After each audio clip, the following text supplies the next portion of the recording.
hemocromatosis, se acumulaba hierro en el tejido hepático. Ahora vamos a ver acumulación de cobre en el tejido hepático, se llama enfermedad de Wilson o degeneración hepatolenticular. Y la causa de la acumulación de cobre es que hay alteraciones genéticas de la excreción biliar e incorporación del cobre a la célula-plasmina. O sea, hay dos tipos de trastornos funcionales que dan lugar a la acumulación de cobre. El defecto es una ATPase transportadora de cobre de la membrana del hepatocito. Se llama ATP7B y está a nivel del canalículo biliar. Vamos a ver qué pasa con el cobre cuando ingresa con los alimentos. Se absorbe al inicio del tubo digestivo mediante un transportador de cobre de membrana que se llama CTM1. Entonces, transportador de cobre de membrana, y pasa al citoplasma de los enterocitos. Vamos a ver un esquema. Entonces tenemos acá, empezamos con el cobre de los alimentos que ingresa a nivel del enterocito mediante un transportador de cobre que se llama CMT1. Después ese cobre pasa a la sangre, básicamente al sistema porta. Y hay otro transportador para que el cobre salga del enterocito, y el transportador es la molécula ATP7A. Entonces, el cobre no puede circular solo, es un metal muy tóxico, no puede circular libremente en la sangre. Tiene que circular unido a transportadores como la albúmina o la transcutreína o la célula-plasmina. Entonces, siempre el cobre tiene que circular unido a una proteína. Si circulara solo como metal, haría mucho daño, provocaría hemólisis, por ejemplo. Después tiene que ingresar al hepatocito. Nuevamente interviene el transportador de cobre de membrana, que es el mismo para que se absorba en el intestino. Nuevamente. Y en el citoplasma de los hepatocitos tenemos la acción de la proteína ATP7B. No confundir ATP7B, que es la que está realmente defectuosa en la enfermedad de Wilson, con la ATP7A, que es otra, que sirve para que el cobre salga del enterocito hacia la sangre. Entonces, esta ATP7B tiene dos acciones. Por un lado, unir el cobre a la célula-plasmina, y por otro lado, la excreción del cobre. ¿Por dónde se excreta el cobre? Por la bilis. Entonces, la ATP7B está en la membrana del canalículo biliar y pasa al canalículo biliar desde un lisosoma. Vamos a continuar.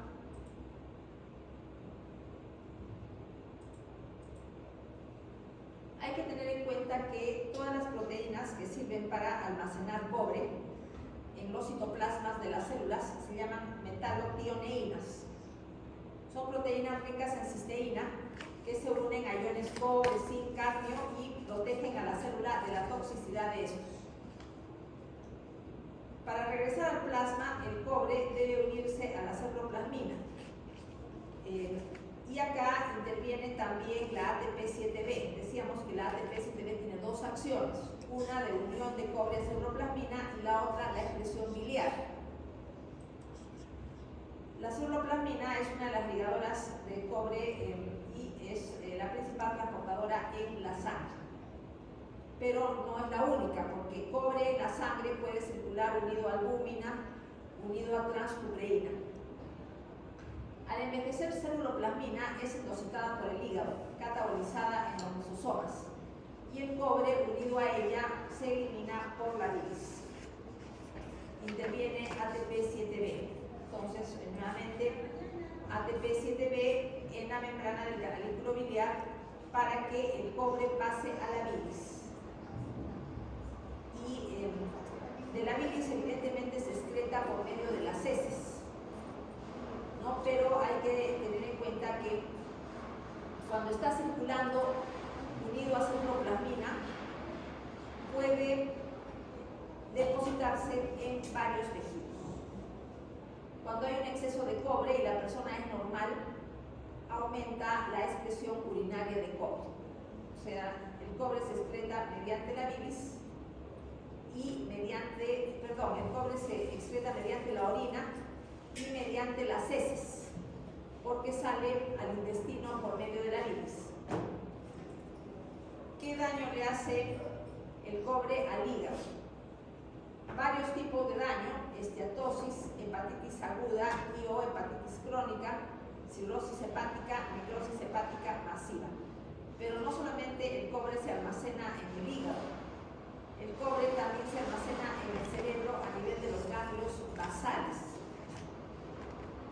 causando atrofia y cavitación de estos. Básicamente los ganglios afectados son el putamen, el globo pálido, el núcleo caudado, pero también puede depositarse cobre en el tálamo, incluso en corteza cerebral.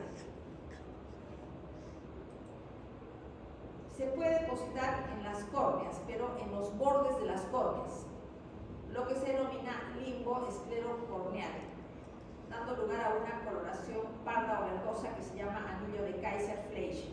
Entonces, el cobre en la enfermedad de Wilson se puede acumular en el borde de las córneas y hay una especie de coloración verdosa, se llama anillo de Kaiser-Fleischer. La liberación brusca de cobre a la sangre causa hemólisis intravascular. ¿En qué casos hay liberación brusca de cobre a la sangre? Por ejemplo, cuando hay necrosis de hepatocitos.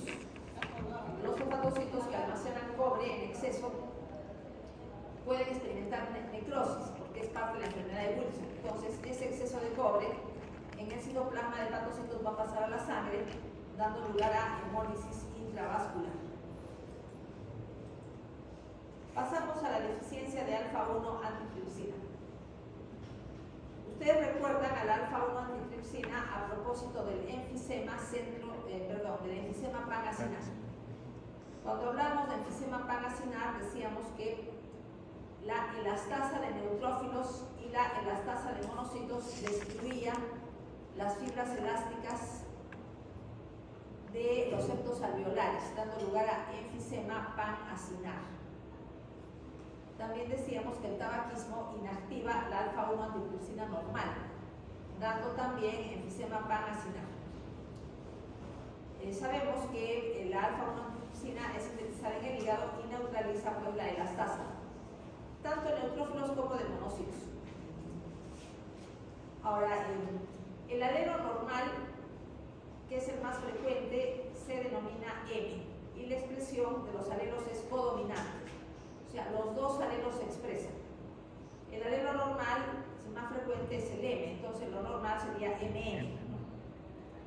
Pero tenemos algunos alelos anormales. ¿De qué depende el nombre? Por ejemplo, cuando decimos M, S, Z, ¿de qué depende el nombre? Depende de la letra según la migración en un gel electroforético. Si migra en escasa cantidad, será el alelo A. Migra un poquito más, el alelo B. Entonces, conforme va migrando cada vez más, según el peso molecular de la enzima, llegamos al genotipo M, al alelo M, al alelo S, alelo Z. Y aquí los dos se expresan. El alelo S constituye una variante anómala que no se acumula en el hígado.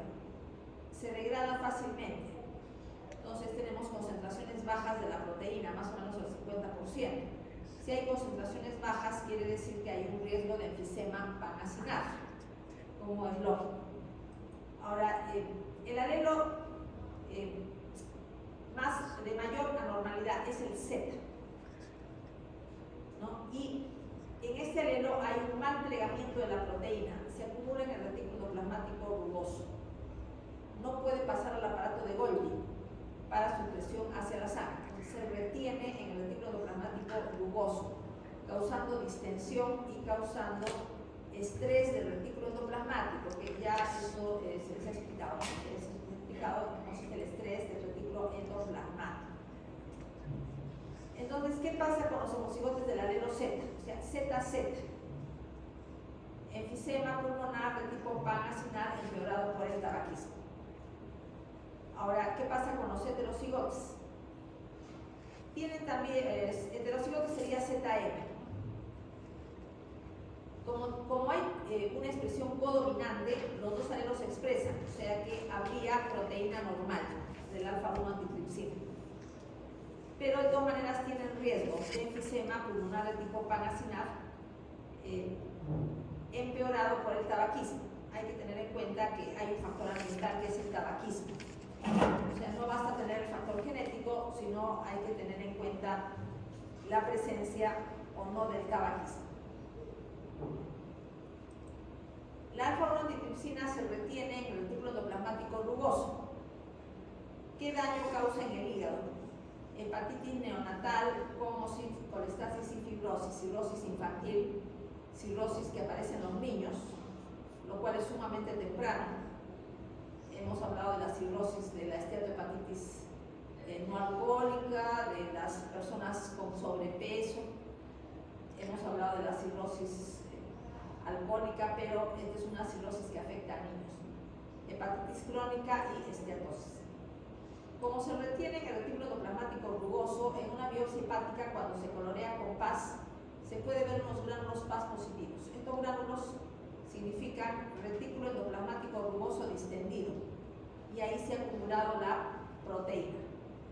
Tenemos acá lo mismo, PAS positivo, unos gránulos, dilatación del retículo endoplasmático rugoso, y por micrografía electrónica podemos ver que las cisternas del retículo endoplasmático rugoso se ensanchan y tienen un material ligeramente radiopaco. Entonces, se estiran, se ensanchan las cisternas del retículo endoplasmático rugoso. Ya hemos hablado de la causa: mal plegamiento de la proteína con defecto genético. Pasamos a hablar del metabolismo de las bilirrubinas. Sabemos que la bilirrubina es un pigmento de la bilis. Procede del catabolismo del grupo M. ¿Qué proteínas tiene el grupo M? Hemoglobina y los citocronos. El primer paso: el grupo M pierde el hierro y se transforma en biliverdina mediante la enzima hemooxigenasa. ¿Dónde está la enzima hemooxigenasa? En los histocitos de los órganos que destruyen hematíes viejos, como el hígado, vaso, médula ósea. En los macrófagos de esos tres órganos está la enzima hemooxigenasa, que convierte el grupo M, que ya perdió el hierro, en biliverdina. Y luego la biliverdina se transforma en bilirrubina por medio de la biliverdina reductasa. Una vez formada la bilirrubina, es una bilirrubina no conjugada, porque es lo primero que se forma. Luego circula en la sangre unida a albúmina. La bilirrubina no conjugada es insoluble en agua, entonces por sí sola no puede circular en la sangre y tiene que unirse a albúmina para poder circular. La bilirrubina, entonces, de la sangre ingresa al hepatocito, y este proceso se llama captación.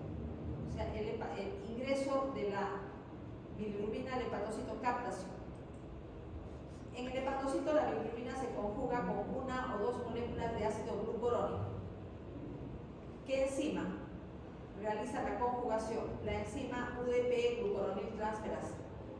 ¿Qué significa UDP? Uridina difosfato. Glucuronil transferasa. La bilirrubina, una vez que está conjugada, ya es soluble en agua. No conjugada, insoluble en agua. La conjugada se excreta en la bilis. Vamos a ver un esquema.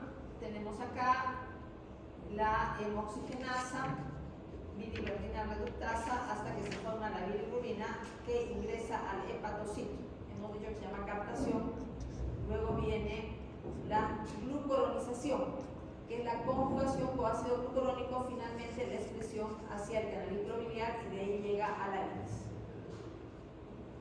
Llega primero al intestino delgado, después al intestino grueso. En el intestino grueso se desconjuga por medio de glucuronidasas bacterianas. Al desconjugarse se transforma en urobilinógeno. Se reabsorbe más o menos el 20% del urobilinógeno. Regresa al hígado y nuevamente es conjugado, pero es aproximadamente 20%.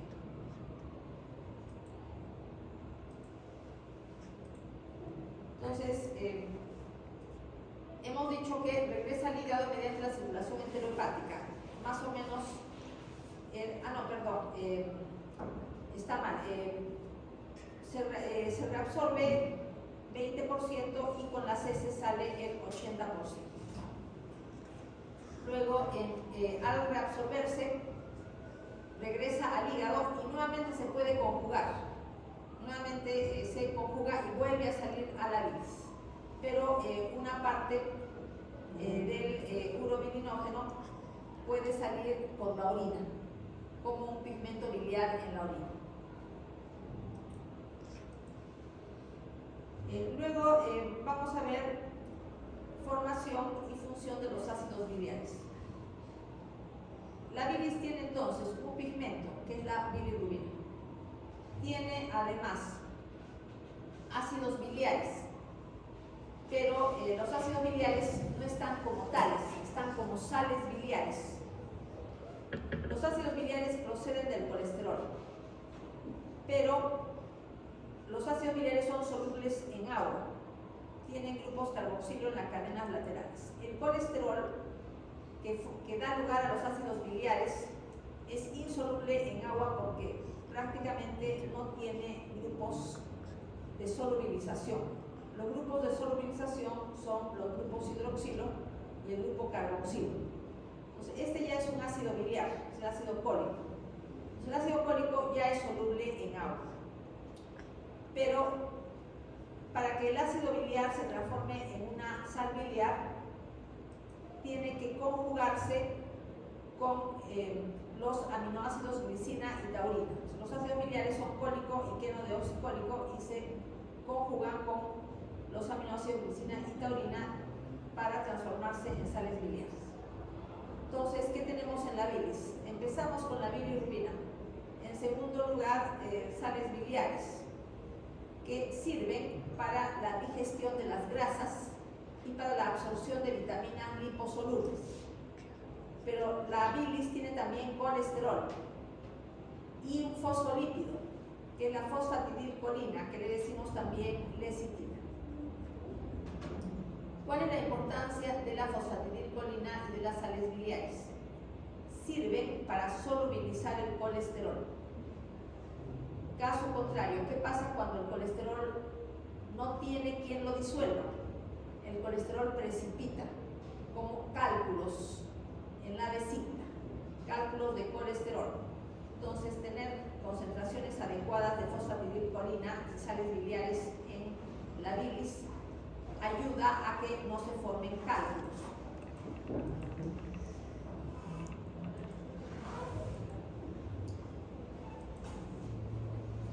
Ahora, casi todos los ácidos biliares son reabsorbidos, o sea, prácticamente el 95%, a diferencia de lo que pasa con el urobilinógeno, ¿no? Que es menor la reabsorción.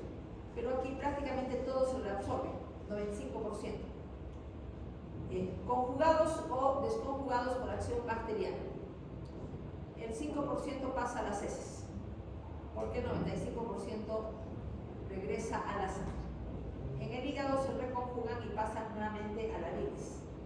Quiere decir que tiene que mantenerse un pool de ácidos biliares.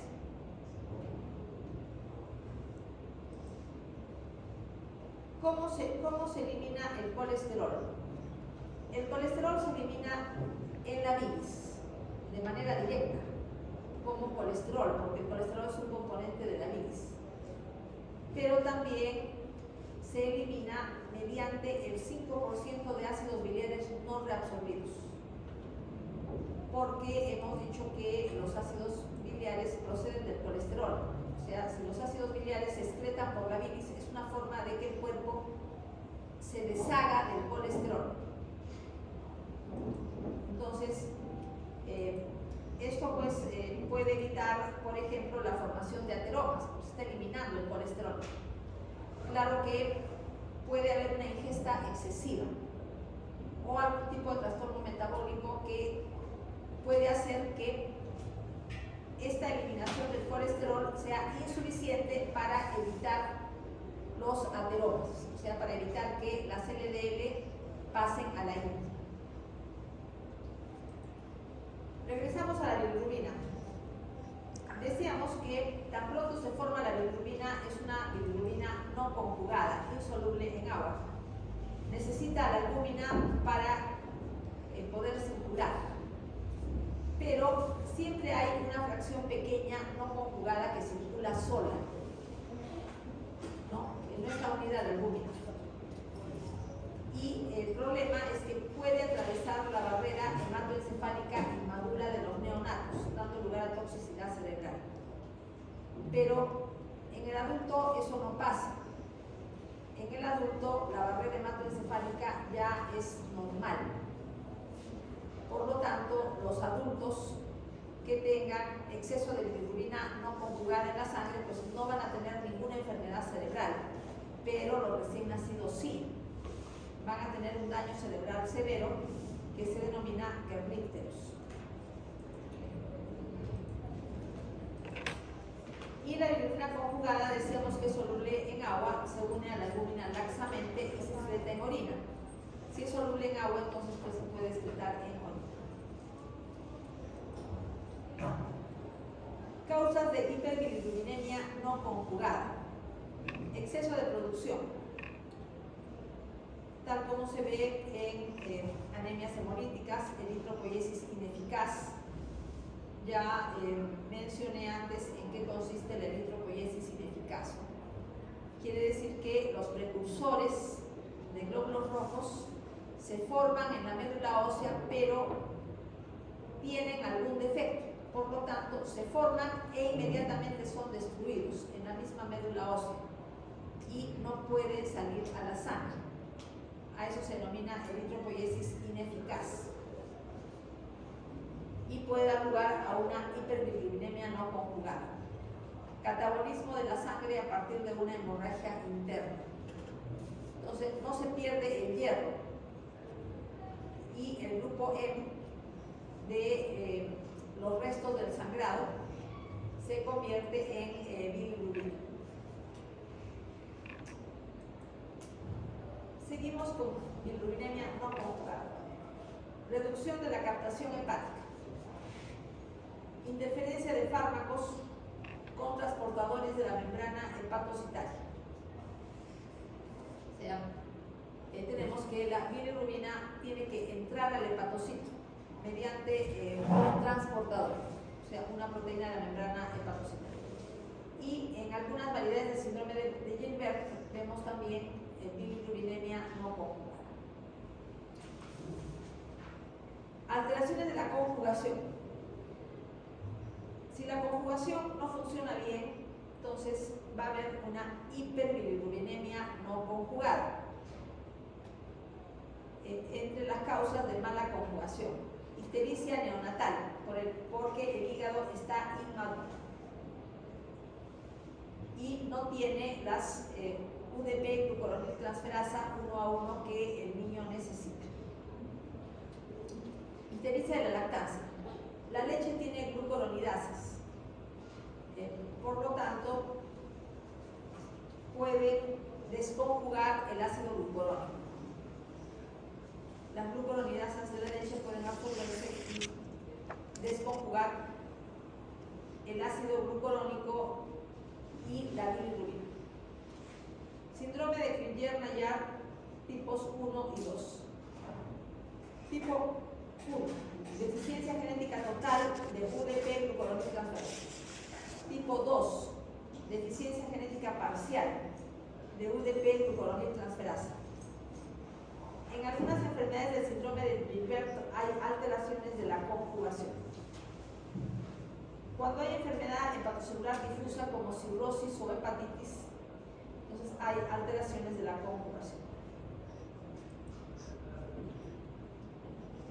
Otras causas de bilirubinemia conjugada, en este caso, conjugada. Las anteriores eran no conjugadas, alteración de la conjugación y alteraciones de la captación.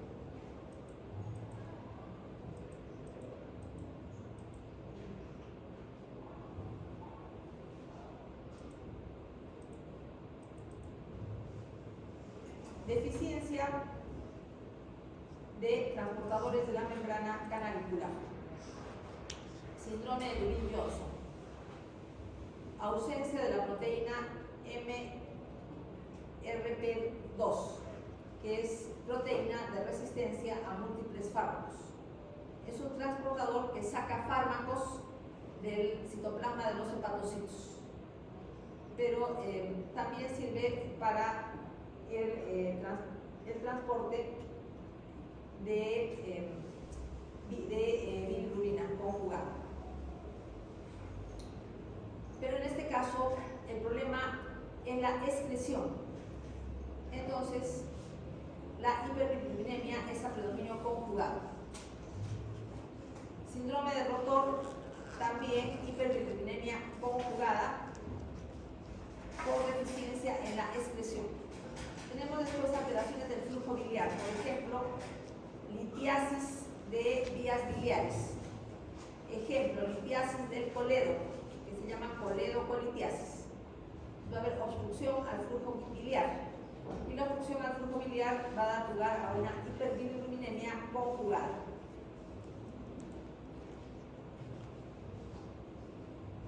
Conjugada porque la deficiencia es la excreción, no la conjugación. En el síndrome de Crigler-Najjar tipo 1, deficiencia completa de UDP glucuroniltransferasa. Invariablemente hay que admitirlo sin muerte, porque hay un exceso de bilirrubina no conjugada que penetra en el cerebro por medio de una barrera hematoencefálica inmadura. Tenemos síndrome de Crigler tipo 2. Hay una deficiencia parcial de UDP glucuroniltransferasa. Tipo 1, deficiencia total. No hay nada de UDP glucuroniltransferasa. Entonces, invariablemente va a la muerte. Pero tipo 2 hay una deficiencia parcial. O sea, tenemos UDP glucuroniltransferasa en cantidades pequeñas. El riesgo de Kernicterus es mucho menor. Y acá hay hipertrofia del retículo endoplasmático liso producido por fenobarbital. Puede mejorar la conjugación. O sea, si se aumenta la cantidad de retículo endoplasmático liso en la célula, el hepatocito puede mejorar la conjugación. Eso se logra mediante el fenobarbital, que es un inductor enzimático. La enzima UDP glucuroniltransferasa tiene varias isoformas. Solo la isoforma 1A1 es importante en la conjugación de la bilirrubina. Entonces, en el tipo 1 es la deficiencia total. No hay nada de UDP glucuroniltransferasa. El defecto puede haber de lesión, puede ser de lesión, mutación o inscripción en cualquiera de inserción en cualquiera de los 5 exones del gen. Una inserción puede lograr que aparezcan codones stop prematuros. Puede existir también sustituciones de un aminoácido que impedirá la adecuada transcripción del RNA mensajero. Si no se transcribe el RNA mensajero, entonces no se puede sintetizar la proteína. En el tipo 2 hemos dicho deficiencia parcial. Mutaciones del tipo sustitución de un aminoácido. Y se observa disminución de la actividad catalítica, pero solamente disminución, no una ausencia. como en el tipo 1. Síndrome de Gilbert. Ligera hiperbilirubinemia no conjugada. Aumenta por ayuno, infecciones virales, estrés y ejercicio interno. La deficiencia de UDP glucuronidrogenasa es parcial. El gen tiene una inserción en el promotor de dos bases adicionales. En algunos casos el defecto está en la captación. Otro síndrome ictérico, síndrome de Dubin-Johnson. La ictericia es fluctuante, a predominio de la bilirrubina conjugada. Fluctuante quiere decir que aparece y desaparece. O sea, es una ictericia de curso ondulante. Cuando aumenta la ictericia en el síndrome de Dubin-Johnson, por estrés, solo por estrés, infecciones, embarazo y contraceptivos orales. Pero el síndrome de Dubin-Johnson tiene una particularidad, y es que el hígado adquiere un color negro por acúmulo de polímeros de metabolitos de adrenalina. Entonces tenemos este pigmento que no es bilis, síndrome de Dubin-Johnson. Este pigmento, como decíamos, no es bilis, es un polímero de la adrenalina. Pasamos al síndrome de Rotor, hiperbilirubinemia fluctuante a expensas de bilirrubina conjugada.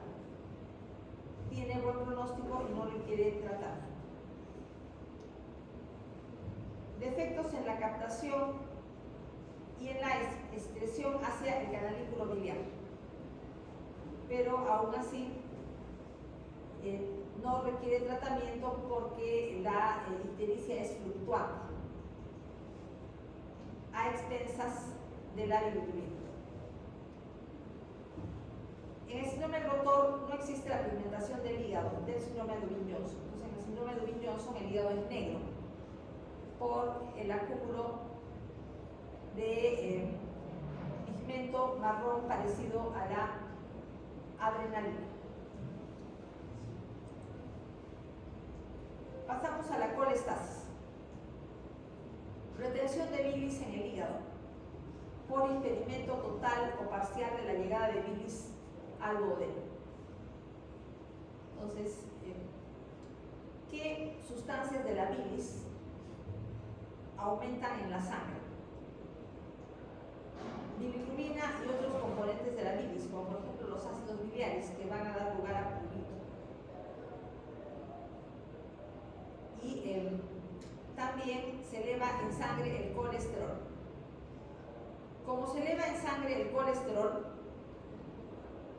entonces empieza a depositarse en tejidos, empieza a depositarse en piel,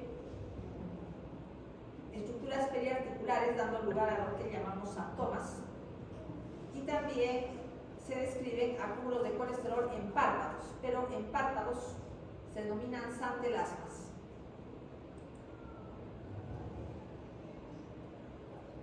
También aumenta en sangre enzimas de las células de los conductos biliares, prácticamente fosfatasa-sacarina y gamma-glutamitransferasa.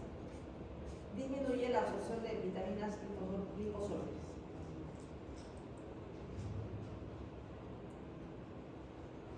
La colestasis, ¿cómo se la ve en la biopsia hepática?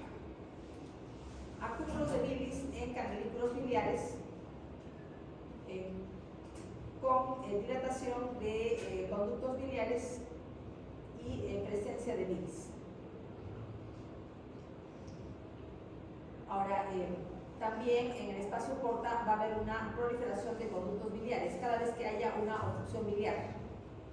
A esto le llamamos reacción ductubiliar por transmisión retrógrada de la hipertensión en la vía biliar.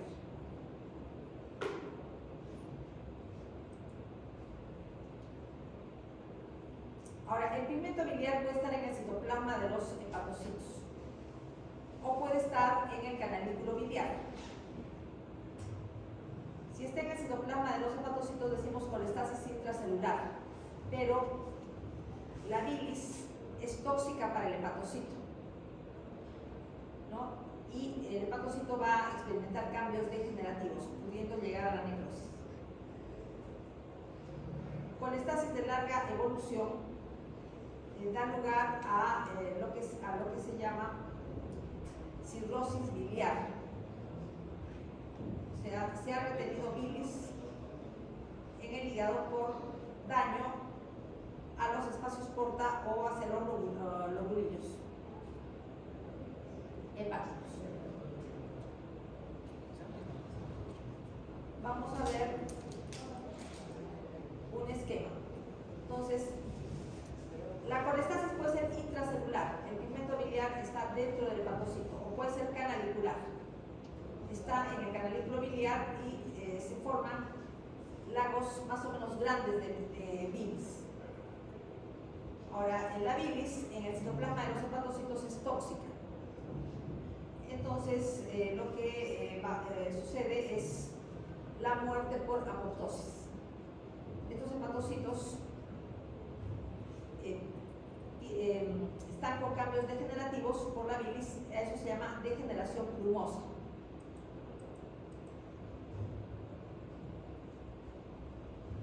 Y en la colestasis de larga evolución hay fibrosis de espacios porta que se extiende a los lobulillos hepáticos. O sea, lo que vamos a tener es una hepatitis crónica con fibrosis. Causas hereditarias de colestasis, mutaciones del gen ATP8B1. Se llama también enfermedad de Weber.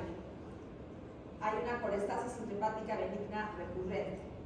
También se le llama colestasis intrahepática familiar progresiva, tipo 1. En estos casos, este gen ATP8B1 codifica una ATPasa del canalículo biliar. La flipasa de la fosfatidilcerina. Entonces, la fosfatidilcerina necesita a una ATPasa especial del canalículo biliar, que no lo mencioné porque recién estamos hablando de la patología.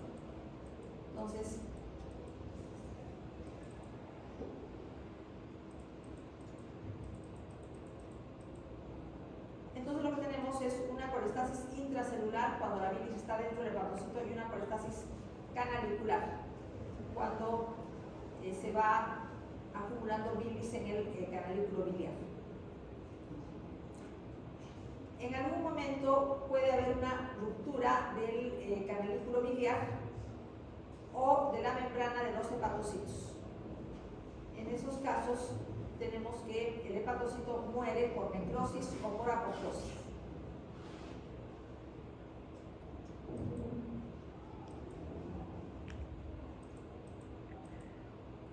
Bueno, hígado de color verdoso por la colestasis.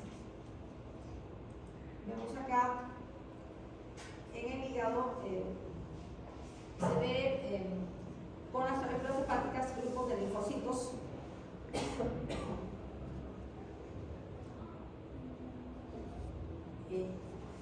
y se ve además tapones de bilis, lo que significa que la bilis se ha quedado retenida a nivel del canalículo biliar y el canalículo biliar está distendido. Acá vemos colestasis intracelular, bilirrubina, que es un pigmento en el citoplasma.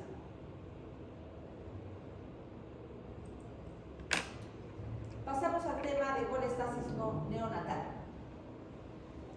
La colestasis después de 2 semanas de nacido, 2 semanas o más. ¿Por qué no puede ser menos de 2 semanas? Porque si es menos de 2 semanas, puede ser simplemente la ictericia fisiológica del recién nacido por el hígado inmaduro. Tenemos una causa muy frecuente de colestasis neonatal, que es la atresia de vías biliares. Puede ser tipo fetal o tipo embrionario fetal. El primer caso es el menos frecuente, siendo un trastorno aislado, y el segundo caso se acompaña de situs inversos. poliasplenia o asplenia, polisplenia o asplenia y otras malformaciones.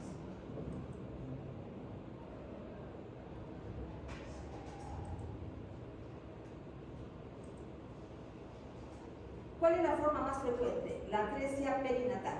Hay que tener en cuenta que la atresia perinatal es un trastorno adquirido.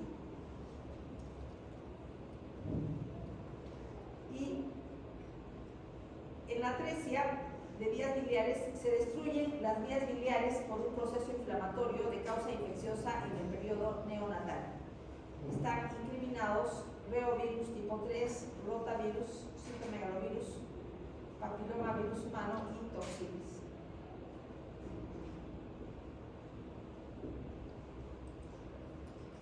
Entonces tenemos acá atresia de vías biliares neonatal. Entonces en este caso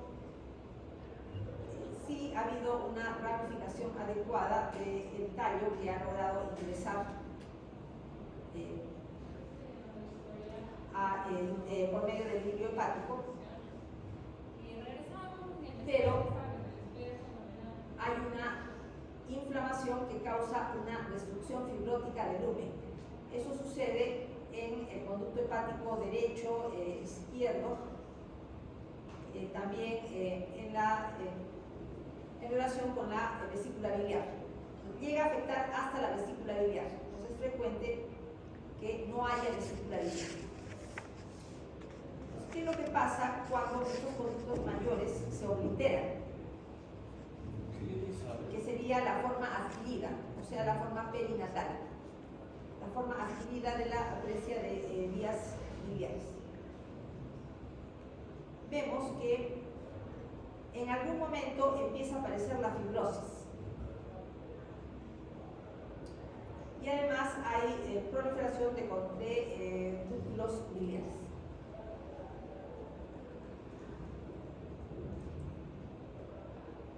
La hepatitis neonatal se llama también hepatitis a células gigantes, causa también colestasis neonatal, 20% de casos, y esta última circunstancia se atribuye a algún virus. Microscópicamente, necrosis hepatocitaria, hepatocitos fusionados para formar células gigantes, hepatocitos formando rosetas, colestasis, inflamación crónica portal y hematopoiesis extramedular. Acá vemos una colestasis intracelular. Dentro del citoplasma de los hepatocitos está la colestasis.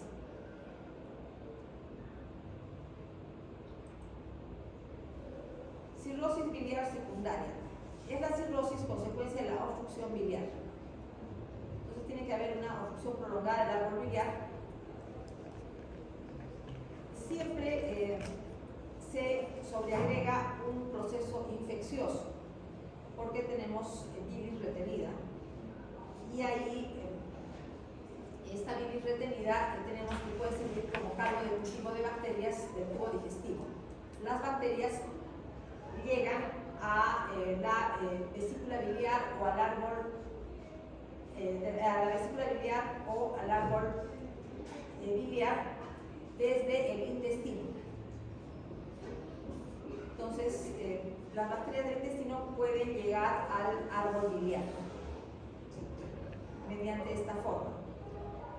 Y vamos a tener una colangitis o pericolangitis. En cuanto a la cirrosis biliar secundaria, tenemos que después del proceso inflamatorio viene el proceso fibrótico y la cirrosis posterior. Pasamos a colangitis biliar primaria. Antiguamente se llamaba cirrosis biliar primaria y en la actualidad se usa el término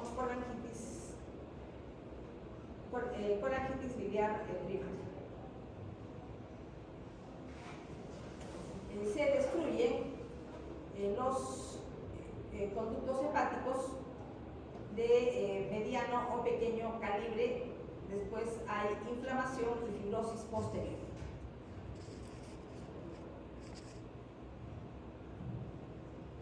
La patogénesis es autoinmune, más frecuente en mujeres.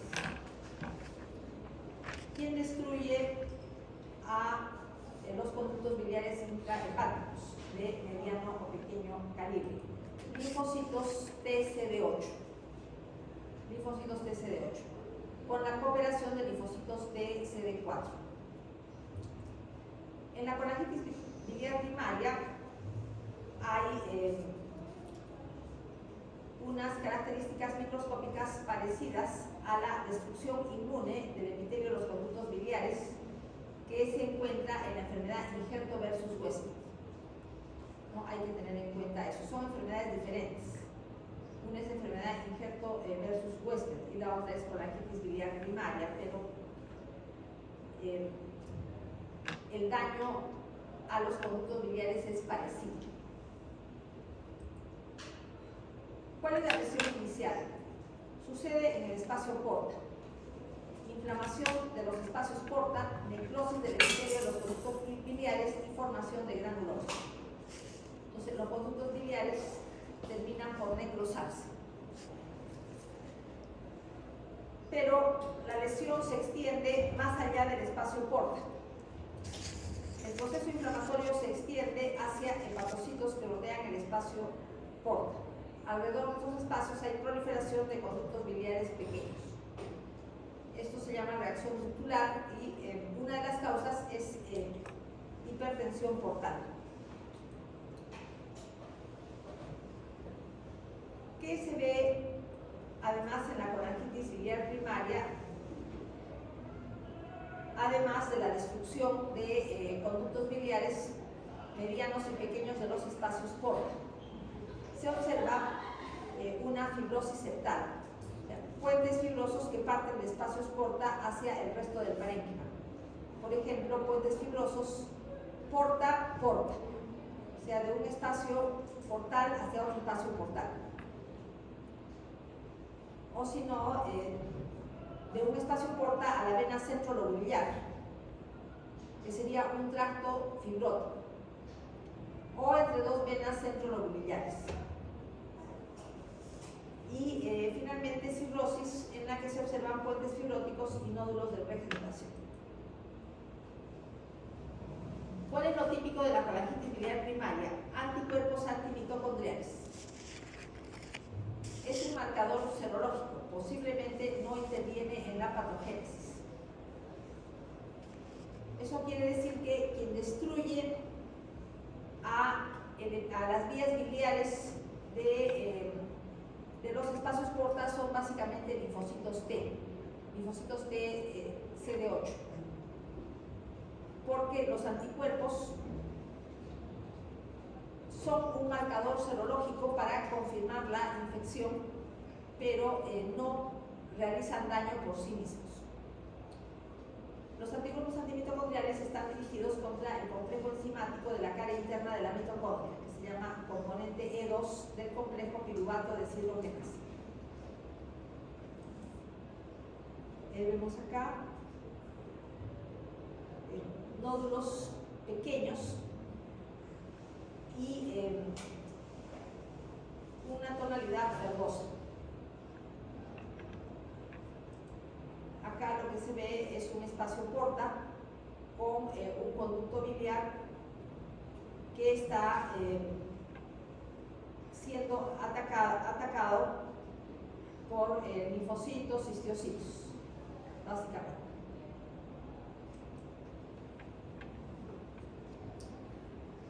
En la inmunofluorescencia indirecta se ven los anticuerpos antimitocondriales como puntos de fluorescencia en el citoplasma.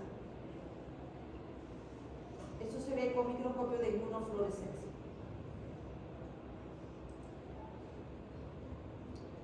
Colangitis esclerosante primaria. Inflamación del árbol biliar con fibrosis obliterativa de probable causa autoinmune. Afecta la vía biliar intra y extrahepática en el 80%. En el resto afecta solo la vía biliar extrahepática. Entonces, en la parálisis esclerosante primaria observamos un compromiso de vasos o de conductos biliares de mayor calibre. Eso se puede ver en los espacios porta. En los espacios porta se ve escasez de conductos biliares. La mayoría de conductos biliares ya han sido destruidos. Ahora, en la conaquisis esclerosante primaria, la característica es que básicamente afecta árbol biliar extrahepático. En la atresia de vías biliares decíamos que empezaba fuera del hígado, pero podía avanzar hacia el mismo parénquima hepático.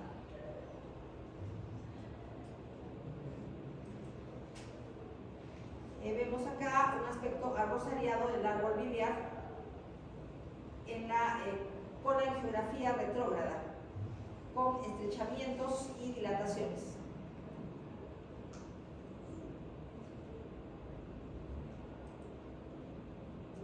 Hay una fuerte asociación con la enfermedad inflamatoria intestinal idiopática tipo colitis ulcerativa y en menor proporción se asocia con enfermedad de Crohn, tiroides autoinmune y fibrosis retroperitoneal. Microscópicamente, en la conaquitis esclerosante primaria hay inflamación de espacios porta y colestasis. La lesión típica, fibrosis concéntrica alrededor de conductos biliares, con obliteración progresiva y colestasis.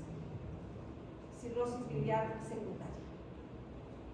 Vemos acá entonces que acá está el epitelio de la vía biliar y por fuera vamos a tener una fibrosis concéntrica en capas de cebolla, pero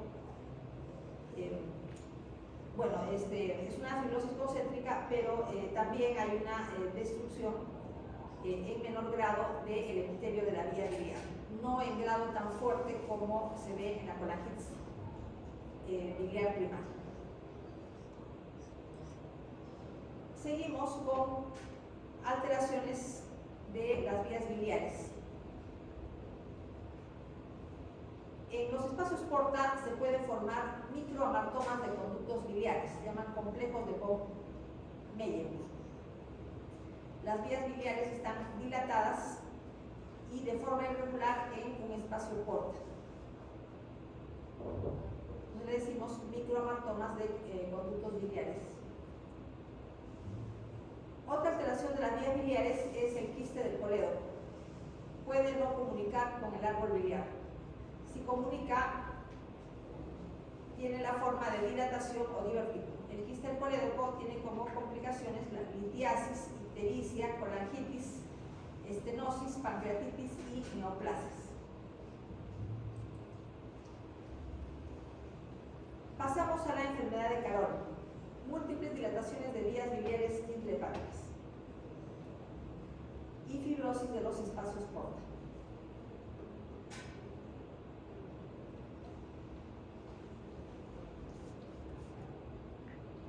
Tenemos acá enfermedad de Caroli. Las vías biliares tienen dilataciones intercaladas con zonas normales. Enfermedad de Caroli. Dilataciones en zonas de la vía biliar intercaladas con otras en las que la vía biliar es normal.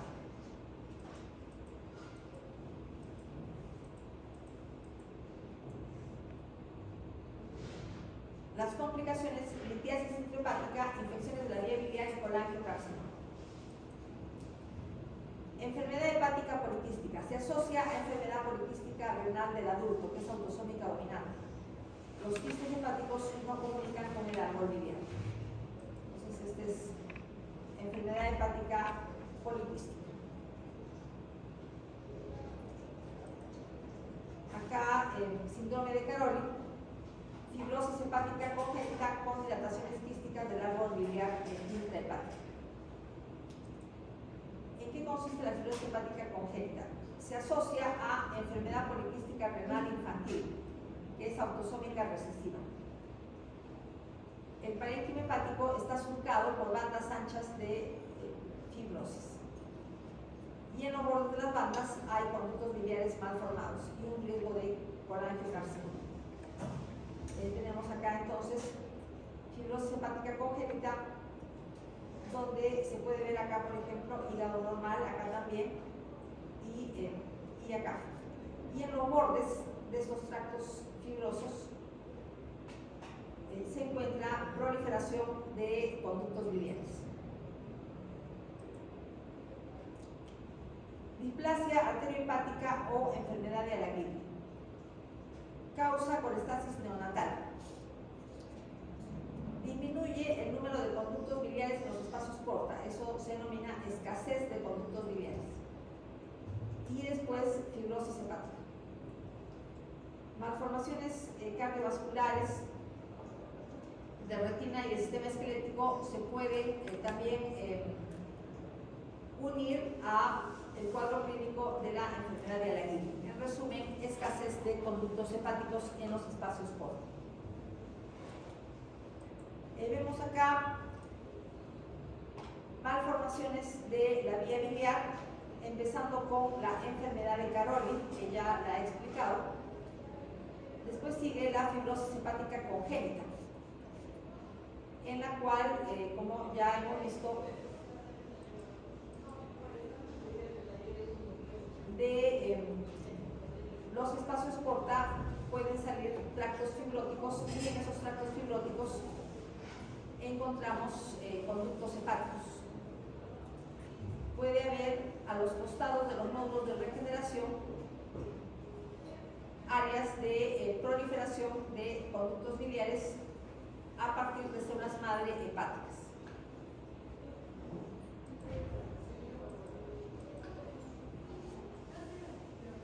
Continuamos con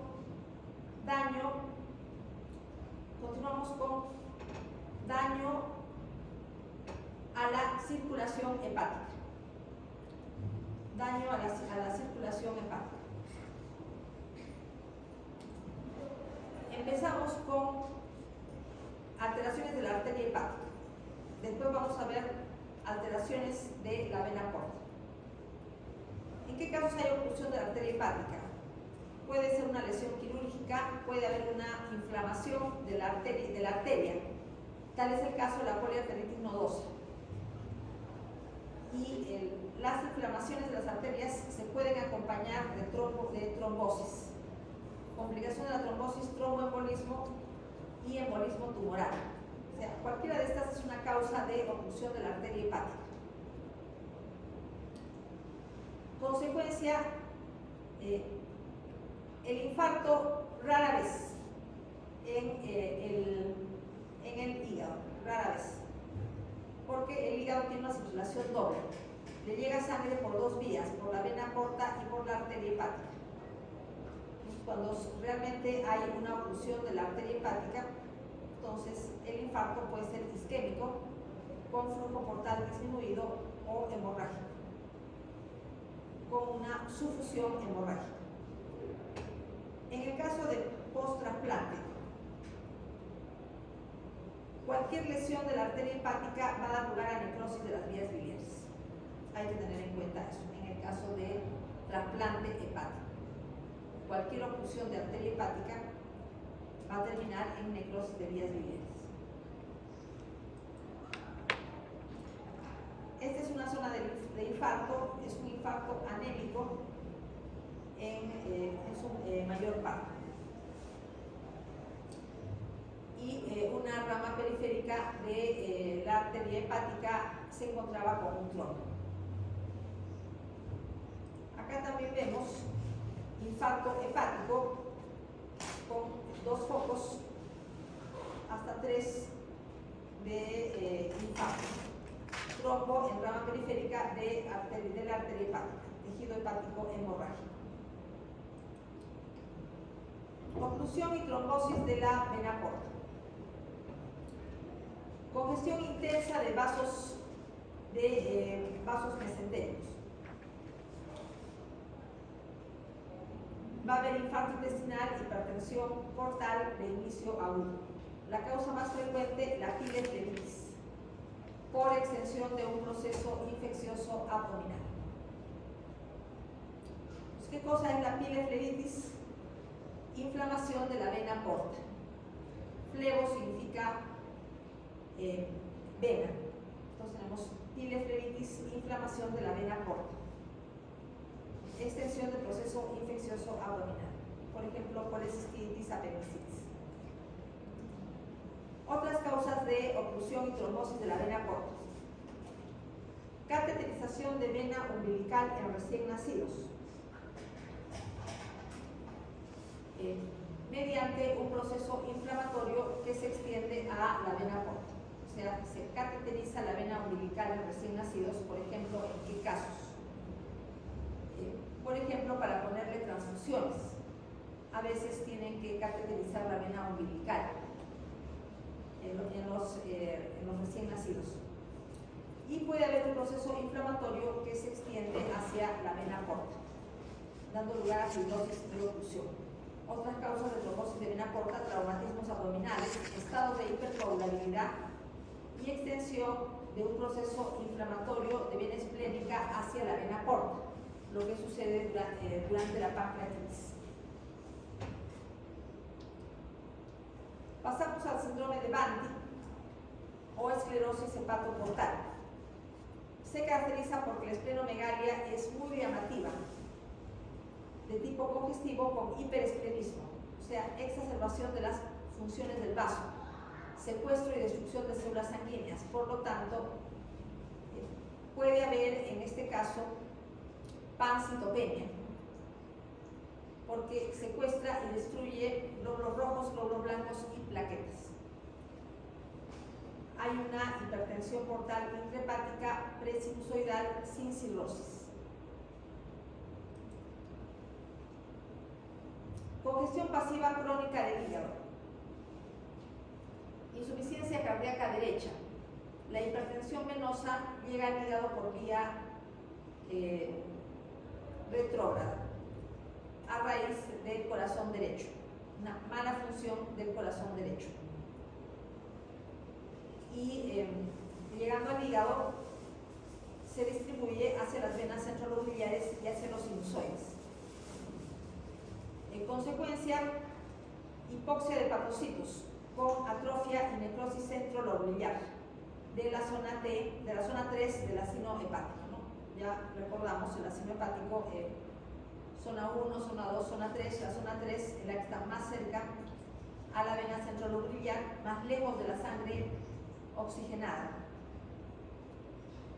¿no? Por lo tanto, puede haber hipoxia.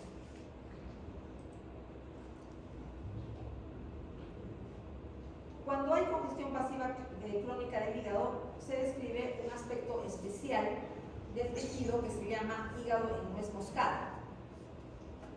El hígado en nuez moscada consiste en que todo el parénquima tiene como unos puntos rojos. Los puntos rojos son las venas centrolobuliares que se van a dilatar. Y las zonas blancas son las zonas que rodean a los puntos rojos. Entonces vamos a ver una congestión pasiva crónica, ¿no? Para empezar. Aquí tenemos también congestión pasiva crónica del hígado, que se manifiesta mediante distensión de la vena centrolobular.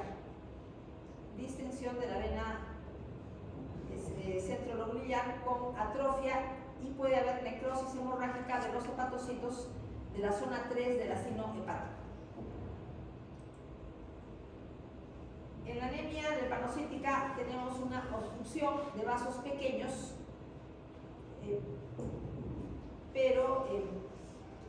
una obstrucción de vasos pequeños por un trastorno genético que es la anemia drepanocítica o anemia de células falciformes.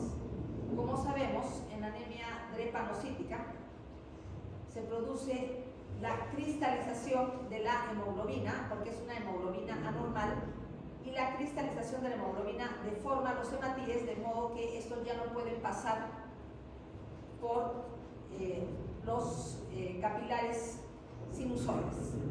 Tenemos acá los hematíes en forma de media luna, ¿no? Y estos hematíes se atascan porque el hematíe tiene que ser una célula muy flexible, por eso adopta la forma de un disco bicóncavo. Y acá vemos que glóbulos rojos alargados que probablemente constituyan glóbulos rojos en los cuales se ha acumulado la hemoglobina S cristalizada. Pasamos al tema de peliosis hepática. Consiste en dilatación sinusal sin causa aparente y asintomática, existiendo el riesgo de hemorragia. ¿No? Tenemos entonces que en la peliosis los sinusoides se ensanchan y se hacen irregulares. Acá tenemos sinusoides, pero son normales. En la peliosis hepática los citoplasmas se ensanchan, dejan un espacio en blanco y la obstrucción es como la estoy mencionando.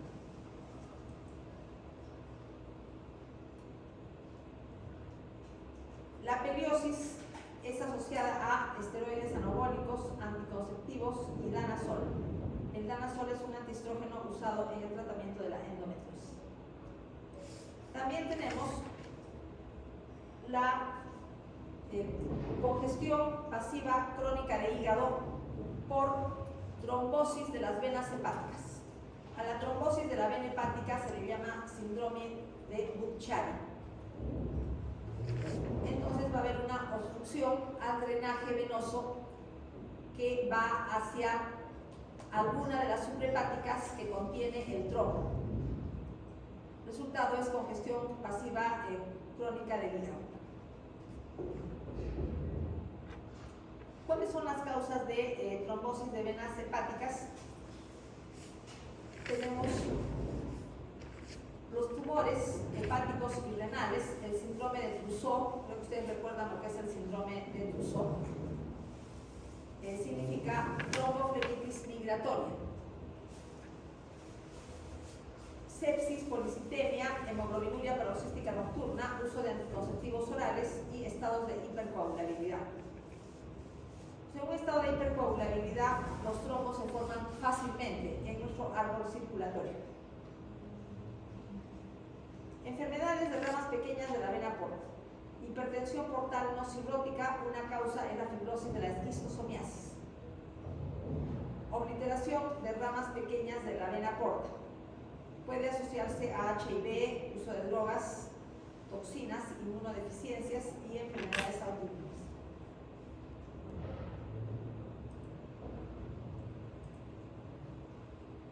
Sinónimo, enfermedad hepática veno-oclusiva.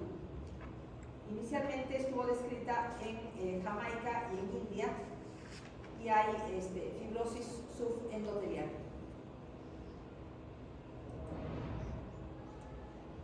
Otras causas de síndrome de obstrucción sinusoidal: intoxicación aguda o crónica por alcaloides de pirromicina, que están presentes en algunos géneros de plantas, como el senecio, crotalaria, Heliotropum o Trichodesma. Estas son plantas y sus hojas tienen gran cantidad de pirrocilidina, que es un alcaloide. Entonces, la infusión de algunas de estas hojas de senecio, crotalaria, etc., y beber la infusión, que es como una especie de té, puede dar lugar a toxicidad de las células endoteliales de los sinusoides hepáticos y las venas centrolobuliares, ¿no?, para dar lugar a la obstrucción sinusoidal.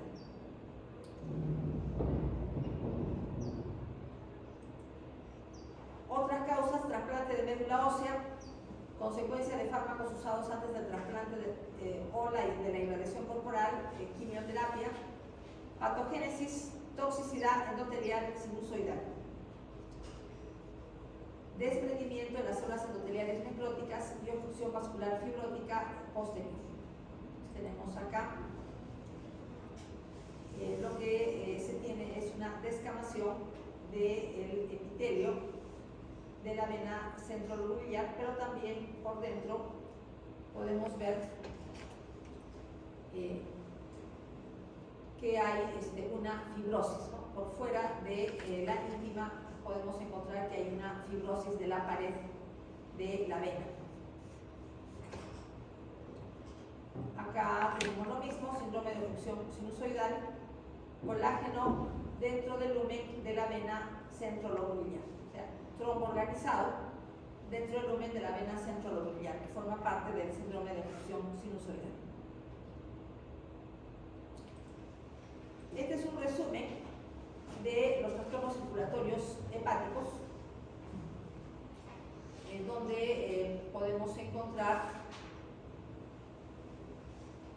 daño a los vasos que entran al hígado. Hemos dicho trombosis, obstrucción de la arteria hepática, trombosis y obstrucción de la vena porta. Luego tenemos las causas hepáticas de obstrucción al flujo sanguíneo: cirrosis hepática, síndrome de oclusión sinusoidal y compromiso circulatorio sistémico, básicamente hipotensión y shock. Y por último tenemos la obstrucción de la salida de sangre del hígado por trombosis de las arterias hepáticas, lo que se denomina síndrome de Buch-Chiari, pero también podemos ver acá enfermedad veno-oclusiva, pero de venas mayores.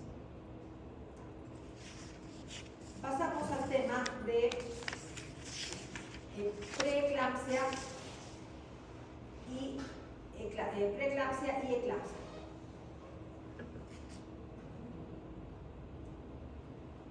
La preeclampsia es la hipertensión del embarazo que se acompaña de proteinuria y de edema. Proteinuria, hipertensión y edema, eso es la preeclampsia, pero a veces se puede complicar con hiperreflexia y convulsiones, entonces ya pasa a llamarse eclampsia. En estos casos la alteración hepática es variable, puede ser leve, solo se elevan transaminasas y fosfatasa alcalina, pero también podemos tener que la afectación puede ser grave, o sea, hay una hepatopatía por CID, depósito de fibrina en los sinusoides, necrosis hemorrágica de hepatocitos periportales, hemorragias intraparenquimales y subcapsulares. Entonces, la afectación es variable. Y hay una triada específica que se denomina síndrome HELP, que a veces sucede en la preeclampsia y en la eclampsia. HELP es un acrónimo. H significa hemólisis, EL significa enzimas hepáticas elevadas y LP significa plaquetas bajas. Entonces, quiere decir que también ha sucedido un CID. En el síndrome HELP también sucede un CID, pero hay daño hepático, porque estamos diciendo que hay enzimas hepáticas elevadas. En los casos de afectación grave, puede haber CID y también puede haber hemorragias subcapsulares hepáticas. Se puede ver en la eclampsia. El problema de la hemorragia subcapsular hepática es que puede dar lugar a estallamiento de la cápsula de Gleason. Y cuando hay estallamiento de la cápsula de Gleason tenemos hemorragia intraabdominal severa que puede llevar al shock hipovolémico y a la muerte. Tenemos además otros tipos de daño al hígado durante el embarazo, además de la eclampsia y la preeclampsia. Esteatosis hepática aguda del embarazo. Es una esteatosis microvesicular sin reacción inflamatoria. No hay necrosis hepatocitaria. pero la alteración funcional tiene una gravedad variable. A veces hay insuficiencia hepática. Entonces, es un caso de insuficiencia hepática sin necrosis, que eso ya lo hemos visto antes. Ya hemos visto que puede haber insuficiencia hepática sin necrosis por una alteración funcional severa y extensa de los hepatocitos, tal como es la esteatosis hepática aguda del embarazo. Esteatosis hepática aguda con insuficiencia hepática sin necrosis, además del embarazo, puede suceder, por ejemplo, en el síndrome de Reye, que ya lo he explicado, también por uso de tetraciclinas, ácido valproico, etc. Pero ahora vamos a hablar solamente del embarazo. Ocurre en el tercer trimestre del embarazo, o sea, cuando ya estamos en etapa fetal. Y sucede en fetos homocigotos para la deficiencia de la 3-hidroxiacil coenzima A deshidrogenasa de cadena larga. Entonces, si bien el feto es homocigote, en realidad el feto es el que tiene el daño genético, la madre es heterocigota.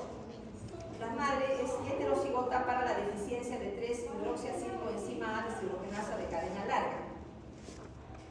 Y el padre también es heterocigoto. Entonces, los padres son normales. Pero pueden tener dos heterocigotes para una deficiencia enzimática, pueden tener un hijo homocigoto para la misma deficiencia. Eso es posible. Ustedes saben que eso es genéticamente posible por las leyes de Mendel. Y cuando el feto es homocigótico para la deficiencia, entonces la madre tiene esteatosis hepática aguda del embarazo, ¿no? Es un defecto metabólico causado por el feto. O sea, es un caso raro porque es un defecto metabólico en la madre, pero causado por el feto. Puede llegar a la muerte, inclusive a la muerte de la madre por insuficiencia hepática. Colestasis recurrente benigna del embarazo. Tenemos en este caso inhibición de la secreción biliar. También ocurre en el tercer trimestre del embarazo. La embarazada se pone histérica y empieza a tener prurito por el exceso de ácidos biliares en sangre. Indica susceptibilidad a estrógenos. Puede aparecer en embarazos siguientes y por anticonceptivos hormonales. Puede asociarse a prematuridad, sufrimiento fetal e inclusive mortalidad fetal. Pasamos a enfermedad injerto versus huésped. Efectos en el hígado. Decíamos que la enfermedad injerto versus huésped crónica se parecía a la colangitis biliar primaria por el daño que hacía a los conductos biliares. Tenemos forma aguda y forma crónica. En las dos hay daño a conductos biliares. De manera particular, repito, la forma crónica es la que se parece a colangitis biliar primaria. En la forma aguda hay hepatitis con necrosis de lobulillos y necrosis de células del epitelio de conductos biliares, además inflamación de espacios porta. Recordamos que una causa de enfermedad injerto versus huésped es el trasplante de médula ósea. Y la médula ósea trasplantada tiene células inmunológicas como por ejemplo linfocitos que atacan los tejidos de la persona que recibe el trasplante de médula ósea. Por lo tanto, esos linfocitos de la médula ósea trasplantada pueden atacar al hígado, dando lugar a hepatitis con necrosis de lobulillos, necrosis de células del epitelio de conductos biliares e inflamación del espacio porta. En la forma crónica, básicamente inflamación de espacios porta con destrucción de células del epitelio de conductos biliares. Más bien, en la forma crónica no se ve la necrosis de hepatocitos de la forma aguda. El daño se centra en los conductos biliares. En los vasos podemos encontrar endotelitis, o sea, acúmulo de linfocitos debajo de la íntima. Pasamos a pseudotumores de hígado. Hiperplasia nodular focal, ¿no? La mayoría entre la tercera y la quinta década, más frecuente en mujeres y es una lesión solitaria, pero no es una neoplasia, es un proceso reactivo, un proceso hiperplásico focal.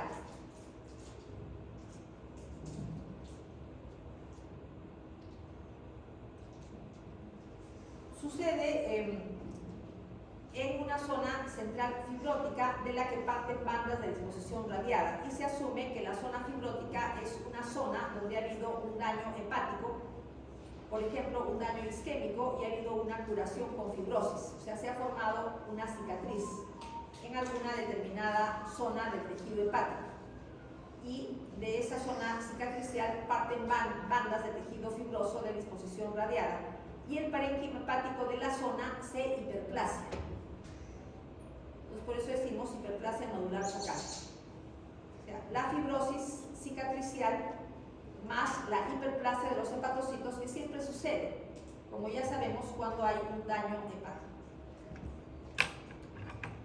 Microscópicamente se observan los componentes normales del parénquima hepático, porque hay simplemente un proceso de fibrosis con hiperplasia. La lesión es reactiva, hay una hiperplasia y regeneración de tipo reactivo después de una agresión localizada del parénquima, por ejemplo, alteración focal de la perfusión, es una de las causas. Y podemos tener una lesión más o menos nodular, que es focal en el hígado. Pero generalmente va a haber una cicatriz central de la que parten septos fibrosos. Tenemos cicatriz central de la que parten septos fibrosos. Pero macroscópicamente parece un tumor. Microscópicamente se ve que no lo es. Microscópicamente se ve los hepatocitos con hiperplasia de origen regenerativo y bandas de fibrosis. También en las bandas puede haber inflamación crónica. Hiperplasia nodular regenerativa. Esta es una lesión difusa, pero tampoco es un tumor en el sentido estricto. No es un tumor en el sentido estricto debido a que hay simplemente una hiperplasia multifocal, una hiperplasia difusa. Es como si todo el hígado tuviera una hiperplasia. Entonces no es un tumor realmente. Se le considera un pseudotumor. Hay muchos nódulos esféricos dispersos en el parénquima, pero sí tiene hipertensión portal. Aparece después de trasplante renal, trasplante de médula ósea, después de vasculitis, de infección por HIV. Es un proceso hiperplásico difuso que da lugar a una transformación nodular del tejido hepático y es reactivo frente a una serie de alteraciones. Los hepatocitos están edematizados, rodeados de hepatocitos atróficos, siendo nódulos hiperplásicos sin fibrosis, pero prácticamente todo el hígado se hiperplasia formando nódulos y no hay fibrosis, pero sí hay hipertensión portal. Esto es importante porque es una diferencia con el caso de la hiperplasia nodular focal. Bueno, nos vamos a quedar acá.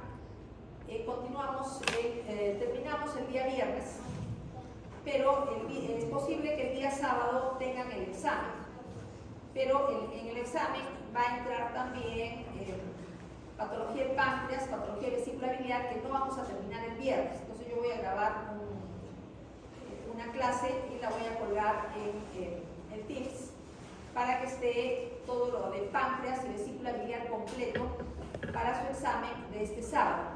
Si no es este sábado, porque en realidad me he olvidado de preguntar a Gladys cuándo es el examen, si es este sábado o el próximo. De repente ustedes saben, no sé, pero puede ser este sábado o el próximo. Este sábado, Sí, ya, entonces es este sábado. Mayor razón para que estén todas las clases terminadas.